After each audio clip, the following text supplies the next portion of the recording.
So babatiin ko lang ng advance happy birthday yung isa sa kaklase ko nung college na may birthday sa November 5, yung singer ng aming batch. At hindi lang sa singer sa batch, yun yung sinundan ko, di ba? Ah, kasi yun yung sinundan ko. Kasi most of nagthesis is in groups. Pero itong tao na to, ikaw ay nagthesis mag-isa. So, ay, kung meron man akong isang bagay na nakuha kung bakit ko nakayanan yung edu course na mag-isa lang ako sa thesis, dahil nakita ko sa iyo yun. So, yun yung isa sa mga natutunan ko sa mga classmates.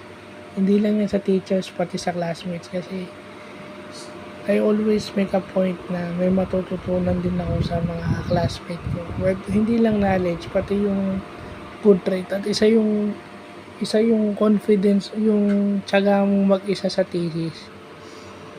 And na-delay ka ng 1 year, dapat kasabay ka namin. Pero may mga circumstance na kailangan mo muna magpaiwan. 1 taon lang naman. So, with that, I would like to salute you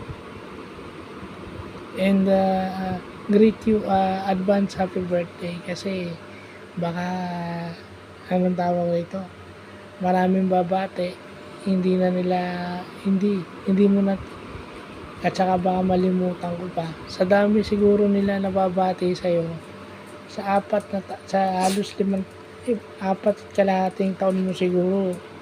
Tapos meron ka pang elementary and high school friends, di ba?